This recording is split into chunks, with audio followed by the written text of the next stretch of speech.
If you spend a lot of time on YouTube or social media, especially short-form content like TikTok or YouTube Shorts, you've almost certainly seen ads for these interesting puzzle games. You have to open up various pins to help someone escape from somewhere. The games look pretty easy. By watching the ad, you know you can almost certainly beat the level, so you might as well download the app and give it a try. Or maybe you've seen ads for these types of games, where you play a soldier running down a bridge, mowing down enemies, and passing through gates that allow you to upgrade your firepower.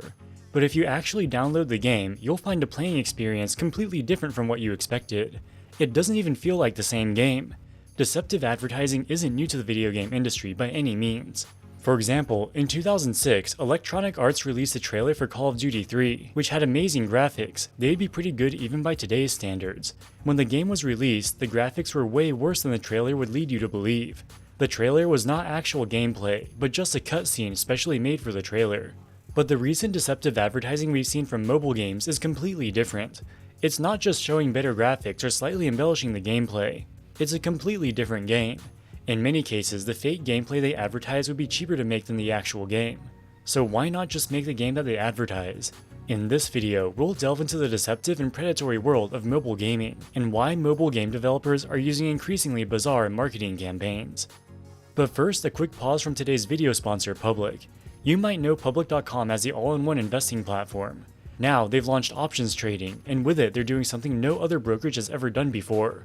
Public is sharing 50% of their options trading revenue directly with you, the customer.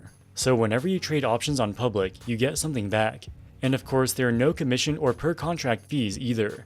By sharing 50% of their options revenue, you'll know exactly how much they make from your options trades, because Public is literally giving you half of it. In other words, it's a more transparent approach to options with no fees, and you get something back on every single trade. So go to Public.com and activate options trading by March 31st to lock in your lifetime rebate. Paid for by Public Investing. Must activate options account by March 31st for revenue share. Options are not suitable for all investors and carry significant risk.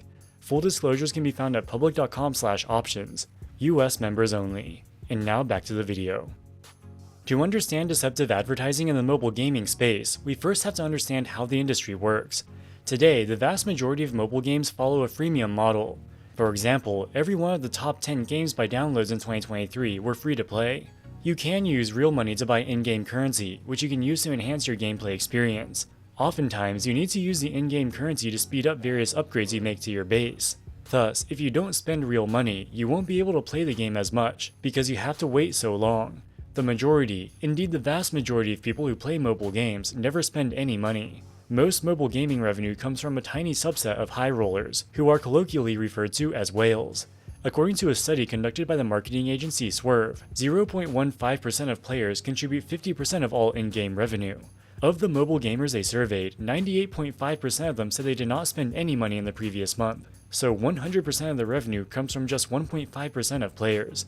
But of those 1.5% of paying users, about half of them make only one purchase per month, with the average purchase size being about $6. The whales don't necessarily make massive purchases, but they make many small purchases. Of the subset of players who go on to make a second purchase, the average time between the first purchase and the second purchase is a mere 1 hour and 40 minutes. Basically, repeat purchasers purchase in-game currency very often. As you're using the in-game currency, your progress goes much faster. Once you run out, your progress slows back down to the normal level. Now you compare this to how much faster you were making progress when you still had in-game currency. People with addictive personalities will find themselves spending money again and again to regain the dopamine hit they experience when they accelerate their progress. There have been horror stories of parents linking their debit cards to their kid's phone, and the kids spending the family's life savings on mobile games without even knowing it. While these cases are indeed dramatic, they only represent a small minority of whales. A more representative story comes from an article written in The Escapist magazine, titled Confessions of a Mobile Gaming Whale. The author of the article, a man named Sasha Dow, explained that at the beginning he thought the idea of spending hundreds of dollars on a mobile game was ludicrous, something only sad weirdos who live in their parents' basement would do. But he soon found himself in that exact situation. He was unemployed and living in his parents' basement. With nothing better to do, he started playing a game called Fate Stay Night, which is based off of a popular Japanese anime show. It's a turn-based RPG where you collect characters to go into battle. You can pay real money to buy mystery boxes, which may have rare and powerful characters. It's perfectly possible to play the game and even have fun without spending a penny, and for the first few months, that's exactly what he did. After all, in his own opinion, only sad weirdos spend money on free games. His job search didn't go well, as he was continuously rejected by every job he applied to. After 5 months, he was still unemployed. At this point, Sasha felt a sense of hopelessness, and that he wasn't in control of his own life. The only place he did have control was in the video game. If he just spent a little bit of money, he could achieve success in the game, success that remained elusive in his real life. Within just 1 month of making his first purchase, Sasha spent more than $1,000 on the game. Being unemployed, this was money he could hardly afford to lose. Feeling disgusted with his actions, he decided to write about his experience in an attempt to warn other people facing similar situations. Of the 0.15% of mobile gamers who achieve the classification of whales, many of them are in similar situations as Sasha, and the mobile gaming industry makes billions of dollars off of them. While mobile gaming can be lucrative, only certain types of games are conducive to monetization. There are games like Candy Crush where you can only get a certain number of lives per hour. If you fail at a level too many times, you have to pay money to get more lives. The second main type is base building games. Over time, you can build up your home base to become more powerful. For many gamers, having an advanced base can give them a feeling of success and accomplishment. Of course, you can accelerate the build out of your base if you spend real money. In Fate Stay Night, the game Sasha played, you don't have a base, but you have a roster of characters. Building out your roster of characters is psychologically similar to building your base. While these types of games can be highly addictive to certain people, they're difficult to advertise. It takes time to understand how the game works and really get into it. Just watching a 30-second ad isn't going to convince most people that the game is worth playing, especially when there are so many other games which look almost the same. Around 2020, a few clever game publishers thought of a new marketing strategy to help themselves stand out.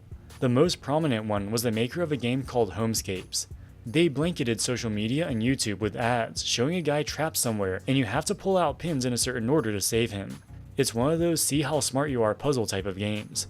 The marketing campaign was a huge success, and to date the game has garnered more than 100 million downloads. But when you download the game and start playing, you'll see that it's actually a Candy Crush ripoff. Another example is this game called Top War, which also has over 100 million downloads. Based on its advertising, it looks like a game where you endlessly run down a bridge, mowing down enemies and increasing your firepower. When you download the game, you'll see it's completely different. You build a base and raise an army which you take into battle.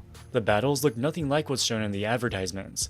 So why do they do this? Why not just make an infinite running game? This is obviously what people want, seeing as they got 100 million downloads. And if anything, it'd probably be easier to develop a game like this from a technical perspective. The problem with this type of game is that it's very difficult to monetize. You're not building a base, so there's not much motivation to spend real money. The vast majority of people who download the game will be confused and immediately delete it after they realize it's not what they thought it was. But the game publishers don't care about the vast majority of people. The publishers are whale hunting. If they can just find one whale, this can cover the advertising costs for 1,000 people who immediately delete the game. 1 in 100 people will give the game a chance and see that it's actually kind of fun. A small fraction of these people will end up as whales who spend hundreds or thousands of dollars on in-app purchases. So how are the game publishers able to get away with this blatantly deceptive advertising? The main reason is because the games are free. Hypothetically, let's say you spent $60 on the new Mario game, but when you go to play it, it's actually a Candy Crush ripoff.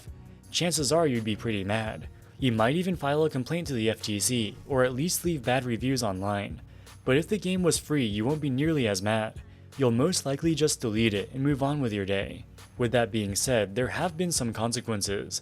In 2020, Homescapes ads were briefly banned in the UK by the Advertising Standards Authority. They conducted an investigation and found that of the thousands of levels in the game, only 10 were similar to what was shown in the ads. The rest were Candy Crush ripoffs. So with the authorities cracking down, we can finally have truth in mobile advertising, right?